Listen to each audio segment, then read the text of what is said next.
Sa aklat ng Matthew 18, verse 40. Ang sabi ng Panginoon,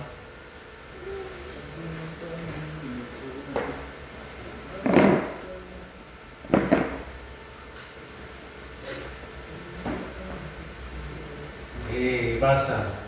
Gayon din naman, ayon ng inyong Ama na nasa langit, mapahamak ang isa sa maliliit na ito. Yan. Ayaw ng Diyos na may mapahamak. Mayroon pong dumako o humantong sa hindi magandang kalalagayan. Diba?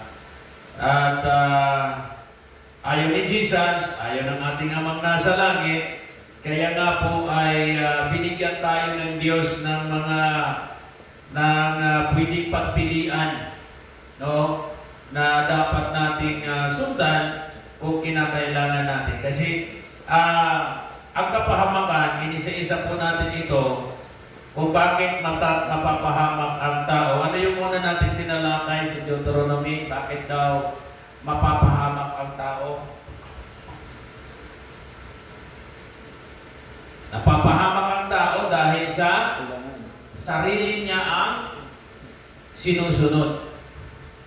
Kaya pagka pinairal na natin yung ating kagustuhan, ay ito na yung magiging sanhi ng kapahamakan.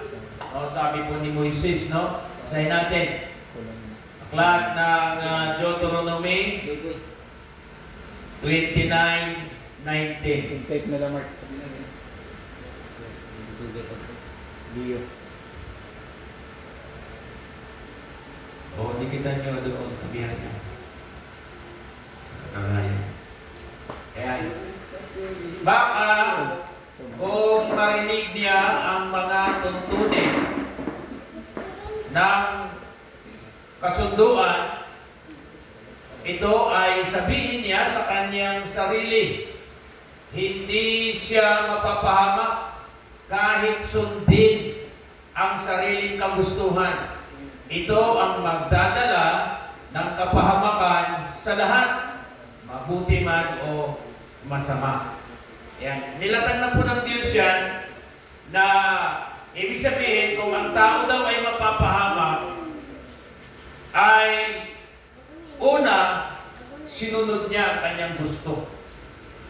Sinunod niya yung gusto niya, hindi yung gusto na Diyos. Kaya, sa madalang salita, wala siyang pwedeng sisihin. Hindi man maging maganda ang kanyang kinabukasan, hindi man maging matagumpay ang kanyang kinabukasan, ang kanyang hinaharap, mabigo man sa dyan, ang ibig sabihin nun, siya lang ang may sariling gusto nun. Pinili niya ang hindi magtagumpay. Pinili niya ang hindi maayos na buhay. Pinili niya ang hindi maayos na kinabukasan. No, walang mali sa Lord.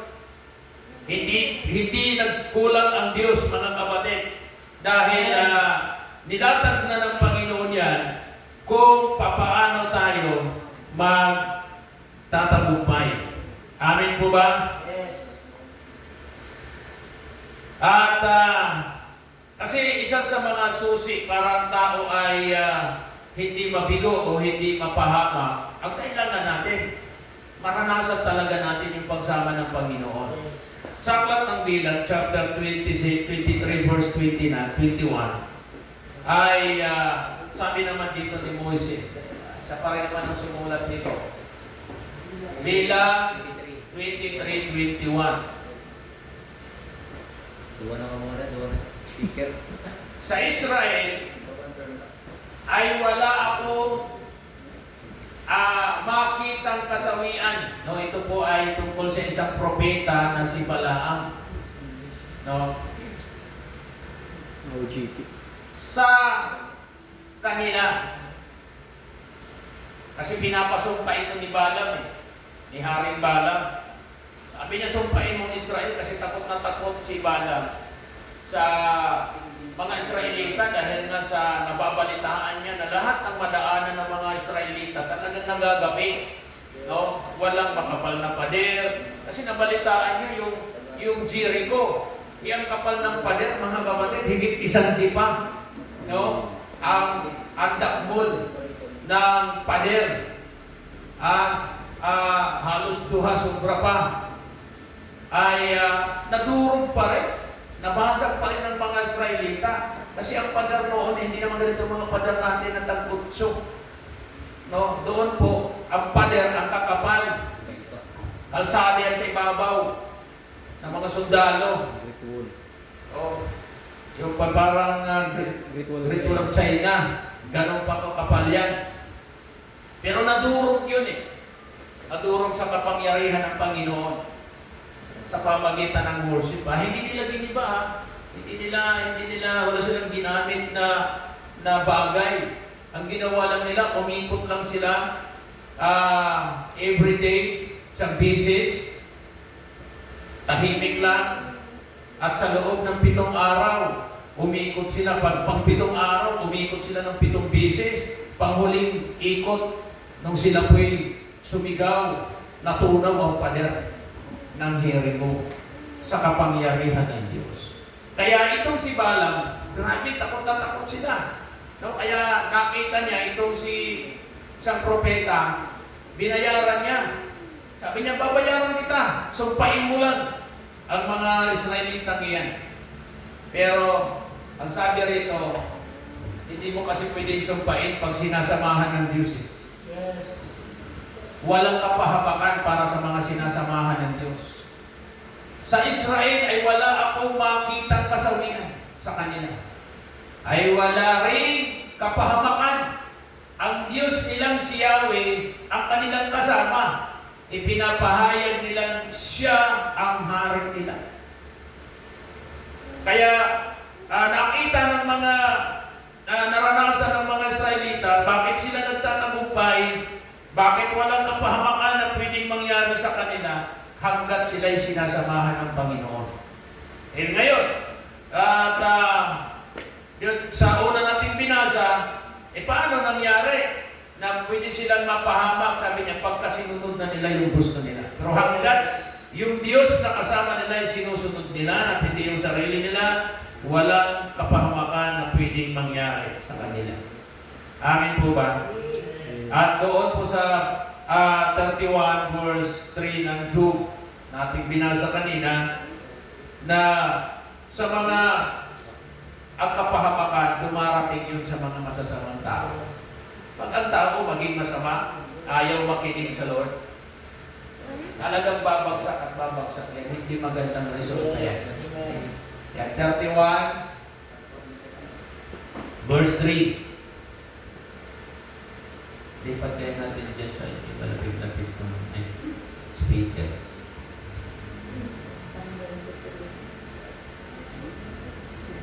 Ibinibigay niya kapahamakan at pagkasira sa mga taong gumagawa ng mali at masasama. Ang Diyos nagbibigay ng biyaya, nagbibigay din siya ng kapahamakan. Diba? Pwedeng magbigay ang Diyos ng hindi mabuti. Depende yun sa ating ginagawa. Kasi nga, gagantihan ka ng Panginoon bawat ginagawa ng tao. Yes. Amen. Kaya kahit maliit na bagay lang yan yung ginagawa natin, tinitingnan ng Diyos. Kasi sabi ng Bible, inililista ko. Diba? Nakarecord kasi yan sa Panginoon eh. Yung ating mga ginagawang kamalian. O, aklat ng Hosea 13:12, ano sabi ng Panginoon?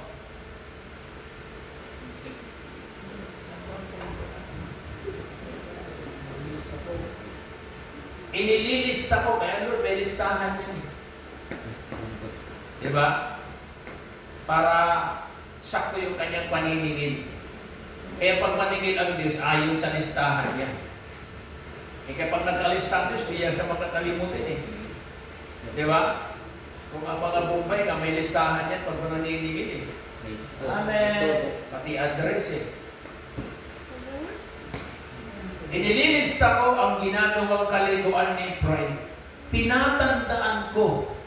Sabi na, tinatandaan kong mabuti para sa araw ng paniningil. May araw kasi ang Diyos sa paniningil. mayroon din araw ang Diyos sa pagbayad.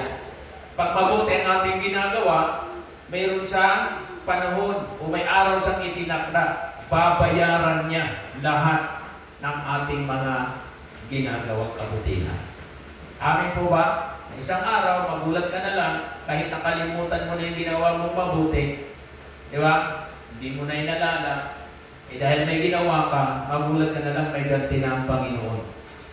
Tama po ba? Hallelujah. Kaya nga mga kapatid, ako nung ako'y nag-disciple, wala sa akin eh. Wala sa isip ko, magpapastor ako.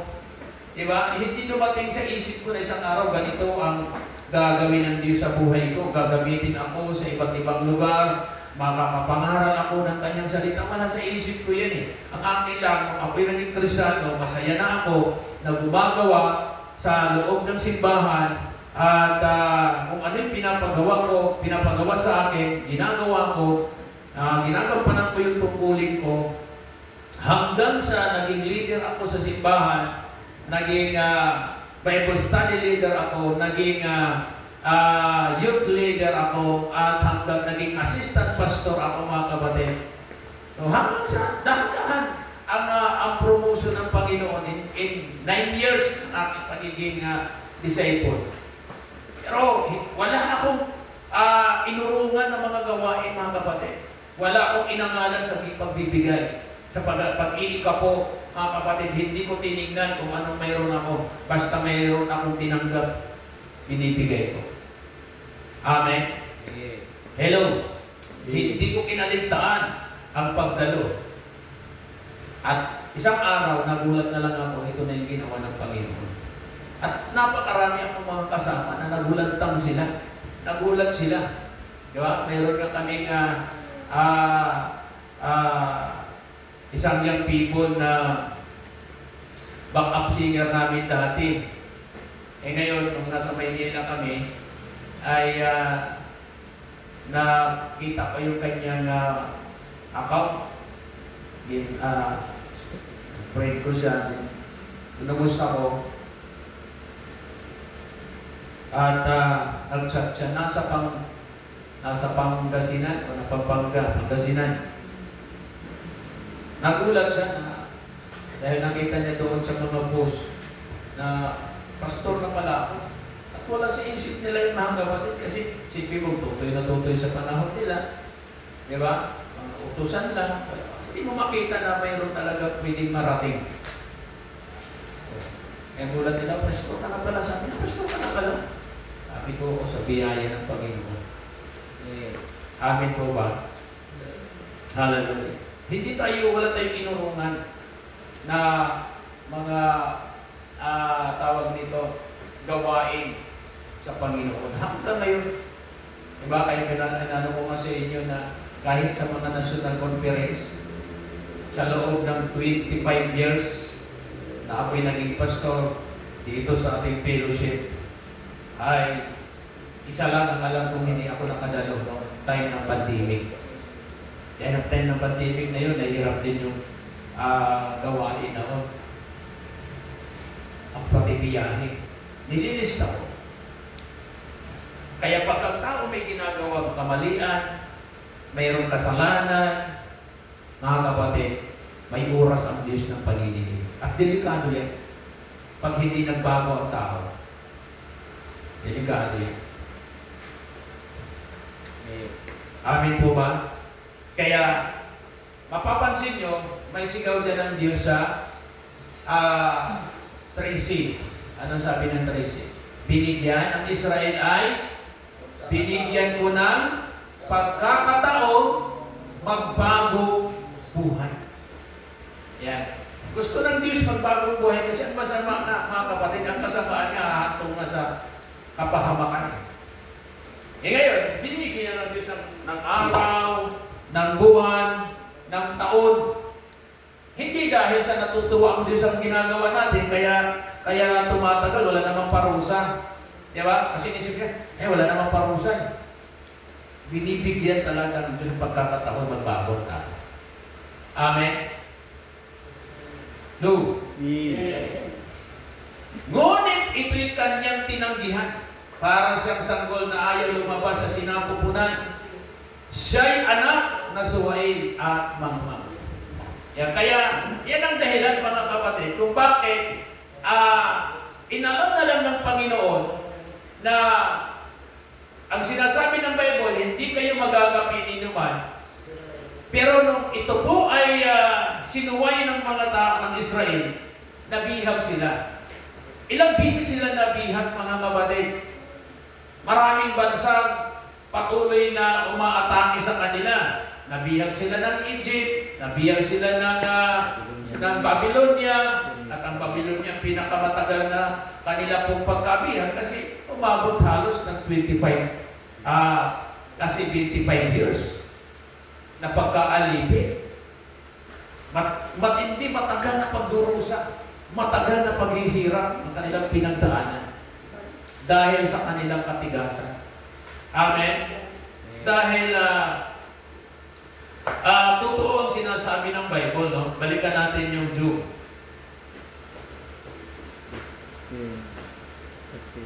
31 verse 3. Yung kanina. Ibibigay o binibigay niya ay kapahamakan. Kanino? At pagkasira sa mga taong gumagawa ng mali. Kaya pagka tayo gumagawa ng mabuti, wala kang pangamba mga kapatid eh. Amen. Wala tayong pangamba na mayroong kahirapan, mayroong kapahamakan na mangyayari dahil hindi yan talaga gagawin ng Diyos. Dahil ang kapahamakan, ibinibigay lang yan, naka-address lang yan sa mga gumagawa ng mali at kasamaan. Amen po ba? Hello? Sabi mo sa katabi mo, huwag kang mag-alala. Hanggat tamang ginagawa natin, walang kasamaan o walang kapahamakan mangyayari. Tama. Pero pagka mali, sabihin mo, mag-alala ka na. Amen. Pag mali ang ginagawa natin, kasamaan ang ginagawa natin, mag-worry ka na. Amen. Dahil sigurado yan. Pag di natin tinalikuran yan, hindi natin pinagsisihan, hindi nyo nagbago, yan ang magiging resulta. Awit chapter 1 verse 6.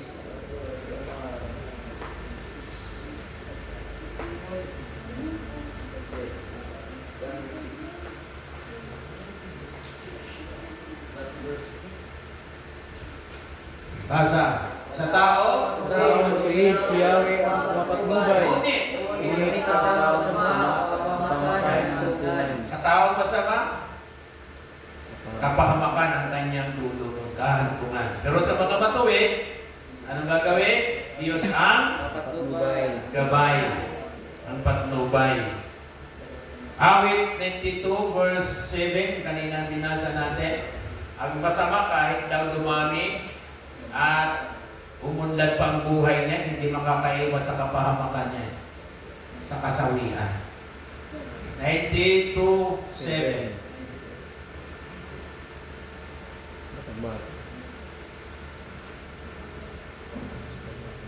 Kaya kayong mga nagpaparsil mamaksim, iwas kayo pag alam ng bakla o ng patulan, kayo magpabayad, kaya malaki yan.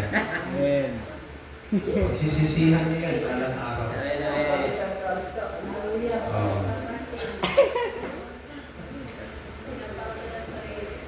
Hello? Amen. Pero sa mga nagpaparcel, ay mag-alala, hanggat may pambayad kayo. Walang kasamaan dyan.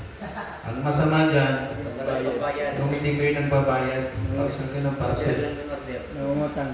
Amen. Tapos nakikialam kayo sa iba.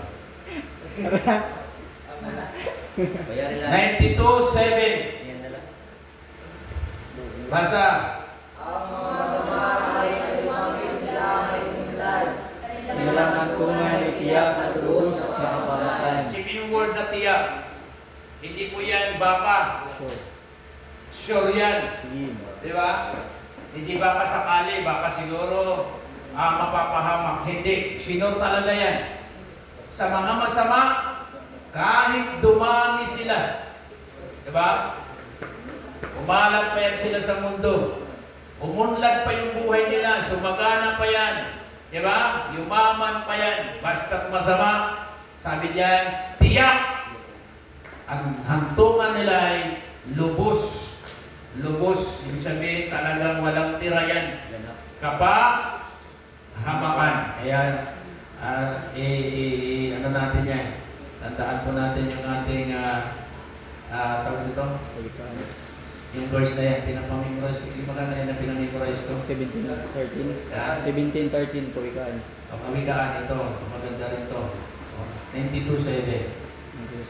Ayan, kaya dalawa na. Natapos man lang ang tawag ito, magka-memorize man lang kayo. Karoon man lang kayo ng memory verse. No? Hindi man lang malugi ang taon. Amin po ba?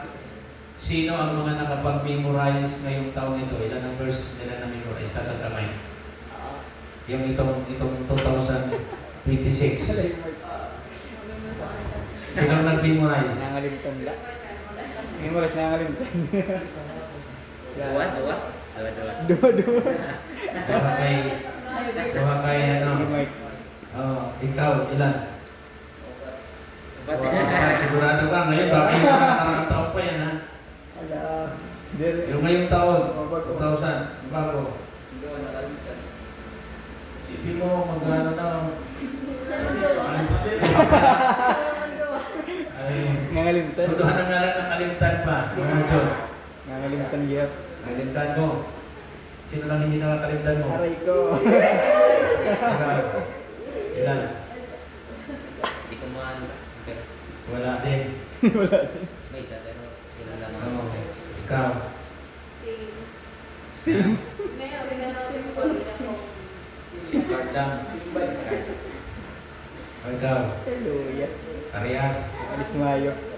O sipin nyo matatapos yung taon, wala tayong isang memory verse man lang. Walang tumatak.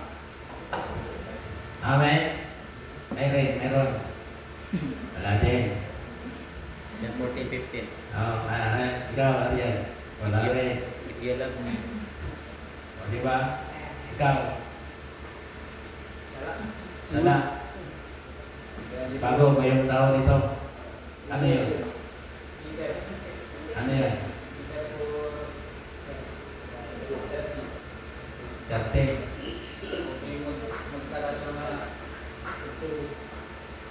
Huwag kayo magkalat sa pagsubok. Huwag kayong magtara. Kaya magkalat.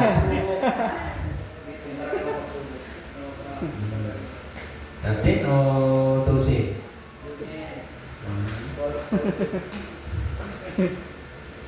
Mag-booking. Reverse ko yan. Kasipin nyo mga kapatid. Kaya dapat, ito man lang, bago matapos na ito, ilang buwan na lang.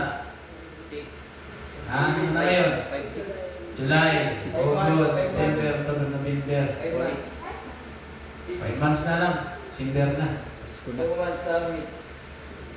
Kaya, kasi mayroon man lang tayong nakuha. Kaya, attention, Kawikaan, 17:13, Ayan. awit 92:7. No? Memorize ko natin yan. Ano yung sa Kawikaan, 17:13? Kapag-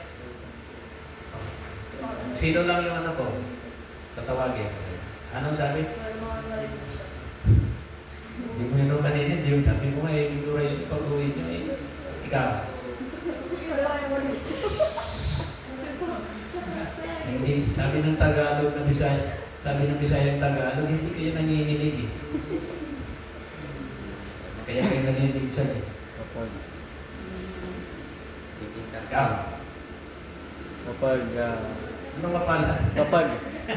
kapag gantihan ng masama ang mabuting ginawa, ang kapahamakan ay hindi mawawala.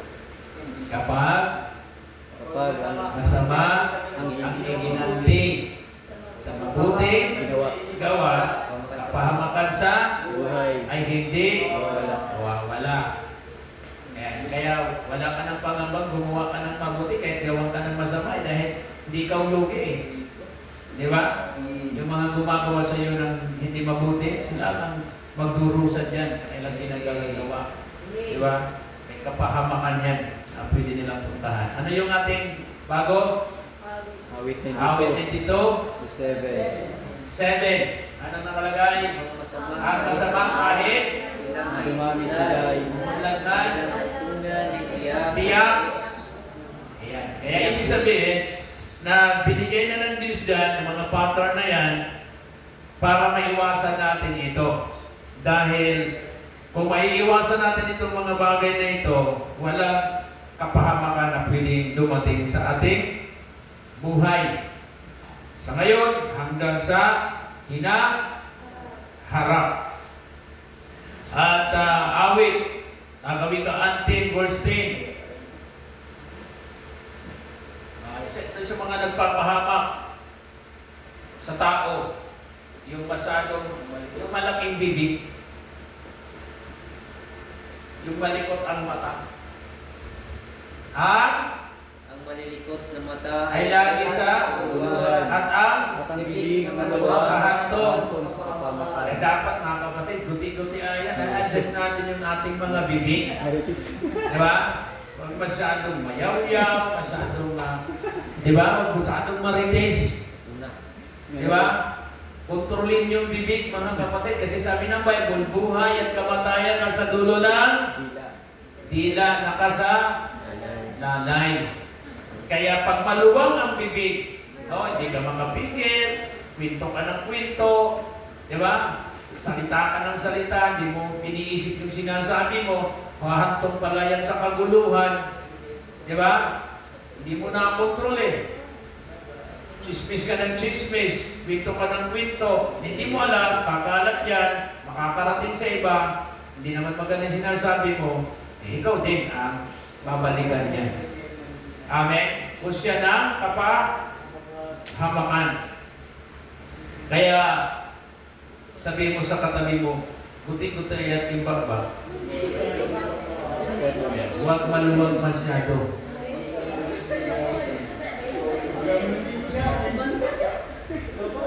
Nanay, huwag kang parang si Pacman. Di ba yung malaking ba? Gup. Pakman gup. Pakman. Oh, diringin. Diringin. Pokemon Go ngayon. Ayan. And then, 33 ng Kawikaan. Kawikaan. Isa-isa natin yung mga talata na pinagmumulan kung bakit ang tao mapapahamak. Ano po na chapter nito? Ay, buwan. 13, verse 3. 13:3.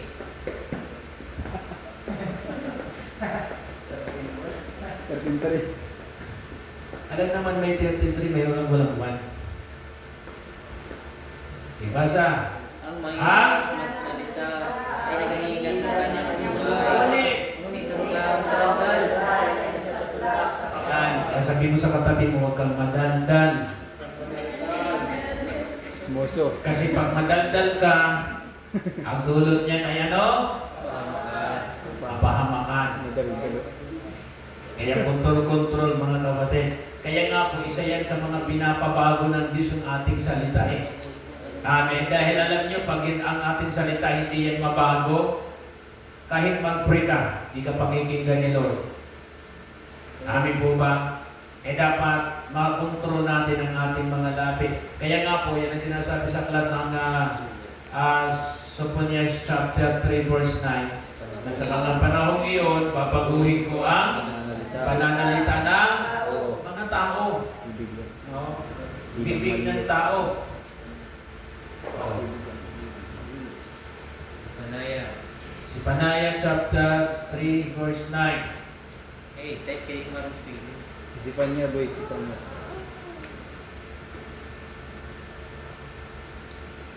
Alam niyo, madali lang yan pagka memorize niyo ng books.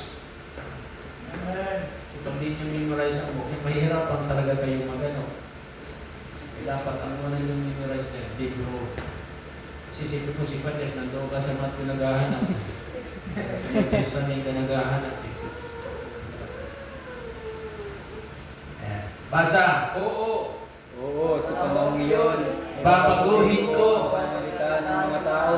at Bibigyan ko sila ng bilang malinis upang sa Yahweh lamang manalangin At sinumba at buong pagkakaisang maglingkod. yan. Kasi alam nyo, pag hindi po nabago yung ating pong mga labi, no, ito yung cause na kaguluhan. Walang unity nagaganap. Kaya magulo ang simbahan, magulo ang pamilya, magulo ang mga nandiyan ang away-away kahit magkakaibigan dahil sa salita. Walang kontrol eh. Diba? Inisip niya kung anong gusto niya, walang makapigil sa kanya, sasabihin niya. Diba? Kahit alam niya nakakasama na, nakakasakit na, hindi siya, wala sa pakialam. Kaya bahagi yun ng pagbabago na gusto ng Diyos makita sa kanyang bayan. Kasi alam niya, kapahamakan lang talaga ang mangyayari pag hindi na bago. Amen? 33 na kawikaan. Pagbaluwag,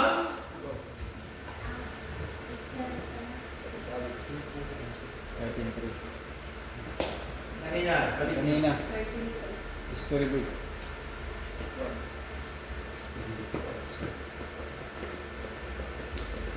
Three. ang maingat magsalita ay nag-iingat ang kanyang buhay. Di ba? May kinalaman yan kasi sabi ni Jesus, sa araw ng paghuhukom, pananagutan ng bawat tao, ang bawat salitang sinasabi niya na walang kabuluhan. Hindi lang yung ating gawa dyan, mga kapatid. Hanggang sa salita yan, mayroon pong judge, pag-judge ang Diyos doon. Ngunit, ang tao, madaldal, masasadyak sa kapahamakan. Hindi ka makapigil sa dila mo. Diba? Kasi ang dila mo, pwede magdala ito sa tinatawag ni Santiago na sa impyerno. Na nagmumula yan eh. Diba? Parang ano yan? Parang maliit na timon ang tawag dyan. Kaya kinumpara siya ang dila, parang timon, parang puspuro, palito, para siyang rinda. No, yung binalagay dito sa kabayo Karabaw. na Ligot. nakakabit sa rinda. Ayan po ang katumbas niya sa dila. Basahin natin. Santiago 3, Sikulo 5.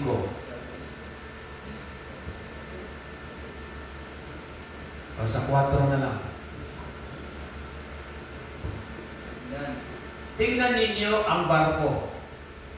Kahit na ito'y napakalaki at tinutulak ng malalakas na hangin, ay naibabaling saan man naisin ng piloto sa pamamagitan ng napakaliit na timon.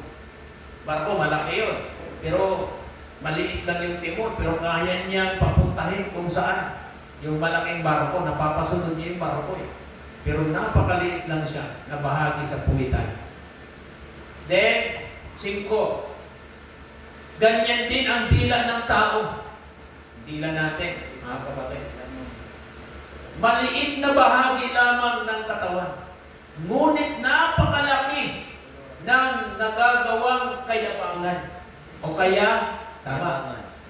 Isipin na lamang ninyo kung paano napapalagablab ng isang maliit na apoy ang isang malawak na kagubatan. Maliit lang siya, isang palito. Pero kaya niyang sunugin ang napakalawak na kagubatan o marami. Sabi na natin syudad. 6. Ang dila ay parang apoy, isang daigdig ng kasamaan, nagpaparumi sa atin sa buong pagkatao. Diba? Tinan mo yung kahit sa loob ng bahay, yung away, alam mo ang nagpapalaki dyan, yung salita. Yung maraming daldal. Kung manahimik na lang, wala namang away na mangyayari. Diba? Pero pagka parehas yan, di niya magpigil yan, hahantong talaga yan sa kapahamakan, kaguluhan, pagkawasak, patayan. Nagpaparumi sa ating buong pagkatao. Diba? Di na lang natin yan. Grabe, kaya pasamain tayo. Ang apoy nito, ito pala ng dila, mayroon pa rin ito kalayo. Sabi niya, ang apoy nito ay mula sa impyerno. Ba, may pinanggalingan. Amen. Ano lang pala siya? Siya ay branches. Yung ating pong dila, may branch pala ito ng apoy galing impyerno. Satellite. Amen. Daughter Church. Meron siyang pinanggalingan. Diba, kahit impyerno, sipin mo, ang ganda-ganda ng relasyon, masunog lang. Amen. Mawasak lang. Ang apoy dito ay mula sa impyerno at sinusunog ang lahat ng buhay ng tao. Tama po ba? Alam niyo po ba na maliligtas ka dahil sa dilang mo? Hello? Maipapa-impyerno ng isang tao dahil sa kanyang dila. Kasi hindi ka pwedeng makarating sa langit, hindi mo pwedeng gamitin ang dila. Kasi sabi ng Biblia, kung ipapahayag ng iyong mga labi na si Jesus ay Panginoon at sasampalataya ka ng buong puso, maliligtas ka. May kinalaman yung ating dila. Kasi ang relasyon, nag-i-start sa dila. Amen. Magsasalita ka. Tama po ba? Amen. Verse 7. Lahat ng uri ng ibon at hayop na lumalakad o gumagapang o nakatira sa tubig ay kayang paamuin at talaga namang napapaamo ng tao. Lahat ng hayop, leon, tigre, napapaamo. Ano yan? Matatapang na mga hayop. Pati nga ahas, napapaamo eh. Pero, mahirap paamuhin ang dila. Ang hirap siyang mansuhon. Tama? Hello? Yung ibon, kaya mo pang mansuhon. Aso, kaya mo pasundin. Paamuhin. Pero ang dila, sabi ni Santiago, tuloy. Ngunit wala pang nakakapagpaamo sa dila. Marami. Pansin natin mga kapatid. Kahit sino, kahit yung mga pastor, hirapan pa mag-control. Pinipilit na yan kontrolin. Amen. Pero may mga time talaga, lumalabas talaga eh. Nakakaano talaga siya, nakakapumiglas talaga siya. Mahirap paamuhin. Ngunit wala pang nakakapagpaamo sa dila. Yun ang totoo. Kasi hindi naman siguro yan isusulat ni Santiago kung mayroon siyang nakita dyan na mayroon nang nagpaamo. At puno dila. At ito ay kasamaang hindi mapigil. Ganyan. At puno ng kamandang o kamandang na nakamamatay. Ganun po ka. Kaya sinasabi ni Solomon na mapapahamak ang tao dahil yan sa dila. Kaya dinisin niyo ng Diyos yan sa bagong tipan na babaguhin niya ang pananalitan ng tao. Amin po ba? Hello? Kasi makita mo maraming Kristiyano ngayon parang hindi na nga Kristiyano. Kasi malayo sa pananalita eh. Dapat ang Kristiyano halata pagdating sa pananalita. Halata. Kasi ang tunay na Kristiyano, tingnan niyo mga kapatid sa aklat ng balik na lang natin yan. Sa aklat ng Hukom chapter 18 sa verse 3. Basahin natin.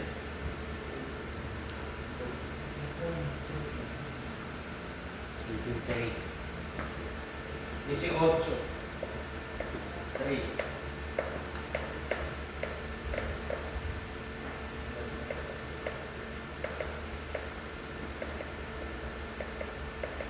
Gusto ng Lord.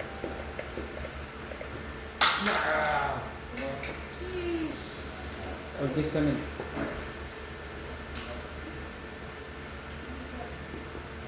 Pambalya man ni Jibit.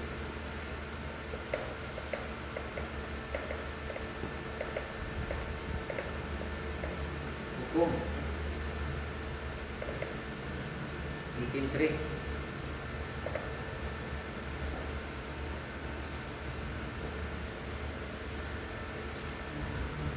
Okay. Anong sabi? Habang Samantalang naroon sila, nakilala nilang Levita ang kasama ni Mikas dahil Ipinyo. sa punto ng salita nito. itong taong ito, napansin ng mga Israelita na itong kaharap nila, Levita, lingkod ng Diyos. Saan nila napansin? Hindi siya nagpapakilala na, oh, Levita ako. Hindi. Nakilala lang siya dahil sa punto, sa tono ng kanyang pananalita. Kaya bilang Kristiyano, makikilala tayo doon pa lang sa pananalita, makikilala ka ng Kristiyano ka. Amen. Hello? Amen. Ulitin natin. Samantalang Samantalang naroon sila, nakilala ni Levita ang kasama ni Mikas dahil sa punto ng salita nito. kaya, Kaya tinanong nila ito, anong anong ginagawa? ginagawa mo rito? Sinong nagdala nagdala? mo dito? Kaya kinumbinsin niya, sabi niya, ba't diyan ka mag-ano? Ba't ka papayag na magiging lingkod ka lang o magiging saserdote ka lang, magpapastor ka lang sa isang pamilya? Dito ka sa amin, isang tribo ang pagpapastoran mo. Kasi isang tribo ito na lumusob sa kanila. Tingnan natin kung anong tribo yan. Verse 1. Siguro tribo ito ng mga mamaya. Yan. Na Panahon niyon, Ay. hari ang Israel. ang lipini, Pinigyan ay naghahanap ng lugar na manitirhan. Wala silang tirahan mo sapagkat Wala pa silang nakatanggap ng yan, kaligayahan. lipito ni Dan. Hindi pa sila nakakaporma. Kaya sabi niya, ba't dito ka lang magpapastor sa isang pamilya? Dito ka na lang sa amin kasi mahalaga sa kanila yung pastor eh. Amen? Amen. Hello? Sakto, pastor na ito. Sabi niya, sigurado, totoong pastor to, salita pa lang eh. Marami Kristiyano ngayon, mga kapatid, salita pa lang, parang hindi na Kristiyano eh. Hello? Amen. Yan. Kaya, ganun sinasabi ni Santiago na kailangan yan ay ipinakita na yung kapangyarihan ng dila. Para aproban lang niya yung sinasabi, isang ayunan niya yung sinasabi ni Solomon na ang dila ng tao, balikan natin yung 13 ng Kawikaan, magdadala sa kanya na kapahamakan. Ang maingat magsalita ay nag-iingat ng kanyang buhay. Ngunit ang taong madaldal ay masasadlak sa kapahamakan. Amen. Hallelujah. Kaya sana mga kapatid sa oras na ito ay naisip natin, sana magkaroon na tayo ng bagong tila. Amen. Kasi pag bago ang tila natin mga kapatid, na bago yung ating tila, ano yung sinabi? Balikan natin yung sa Manias. Pag nabago ang ating tila, maglilingkod tayo magkakasundo. Walang gulo. Amen. Walang gulo sa tahanan, walang gulo sa simbahan, walang gulo sa lipunan. Mapayapa. Panyas 3:9.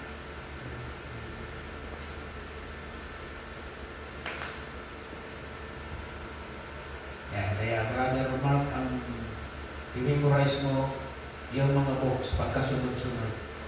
Mula Genesis hanggang sa Revelation. Para pagka nabanggit, alam mo na kung nasaan banda yan. Oo, sa panahon iyon, iba tayong lahat ay tumayo. Basahin natin ito.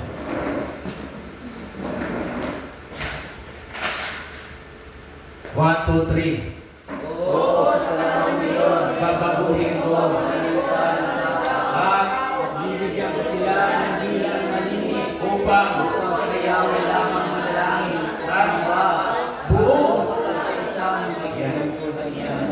Para daw tayo sa Kanya mag-pray, gusto ng Diyos na pag nananalangin tayo, meron tayong bagong dila. Malinis na bibig, maayos na bibig, binagong bibig. And then, sasamba tayo sa Kanya. And then maglingkod tayo, mga kapatid. Gusto ng Diyos, pag naglingkod tayo, may unity. Magkakasundo tayo. Walang away-away, di ba? Walang kontra-kontra. Isa lang ang layunin natin, isang ang puso natin, isang pananaw lang natin. Magaganap lang yan pagka mayroong iisa, may binago, dila. Magiging matagumpay, maunlad ang simbahan pag nabago ang ating mga dila, ang ating mga salita. Amen po ba? Amen. Hallelujah. Dagdag na ninyo ang aklat ng Sophonias chapter 3:9. Na-memorize natin ngayong buwan na ito. Tatlo na yung ating inimemorya. Amen po ba? Pinagpala po tayo ngayon. Siyempre natin. Yung iba, lakas pa magmura. Yung iba, lakas pang manira. Manisnis. Diba? O kaya, yung ating mga labi ay bilis lang yan yaw-yaw, kakita lang ng mali, balita lang ng mali, di makapigil. Sa halip na mag-pray sa Panginoon, na hindi naman makakatulong, kung ano-anong sinasabi. Padalangin natin, mga kapatid, kapahamakan, pagmaluwag ang dila. Amen. Pag nadaldal, kapahamakan. At ang pinanggagalingan ng apoy dyan, galing impyerno yan. Amen po ba? Susunugin lahat na makatabi yan. Hallelujah. Ay manalangin at tayo lumuhod sa ating mga upuan siya. Harap natin. Thank you, Jesus. Hiningin natin sa Panginoon.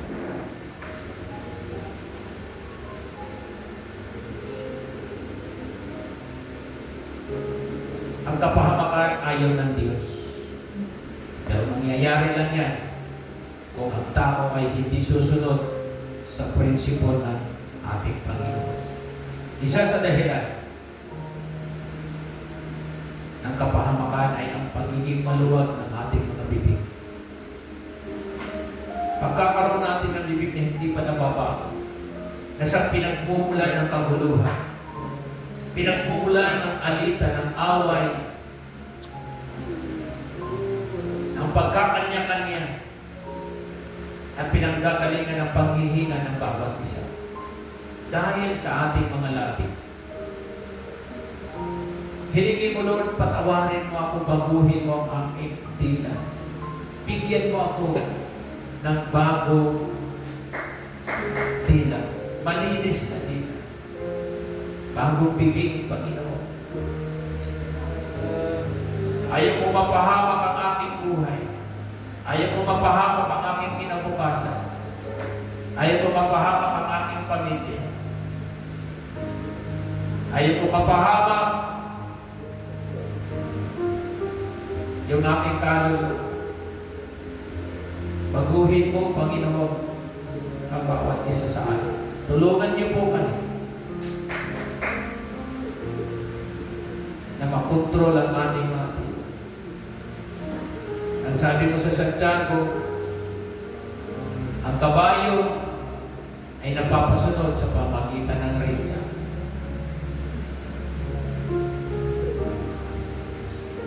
Kaya, Lord, ang iyong salita bilang isang bukado sa bibig ng kabayo ay patuloy ito mamayan sa aming mga labi. Katulad ng kabayo na nilalagyan ng bukado ang kanyang bibig. At dahil sa bukado na yan, napapasunod ang kabayo, pahintuin at patakbuhin. kailangan namin ang iyong salita, Panginoon. Sa nga po itong mag-control ng aming mga dami para maiwasan namin ang kapahamakan na pwedeng magdulot sa pagiging maluwag ng aming bibig at pagiging madaldal. Na ang dulot nito hindi ang nakapahamakan. Salamat ngayong gabi, dakilang Diyos.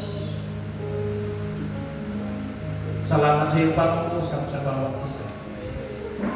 Sa iyong papuri, sa iyong pagsamba. In Jesus' name.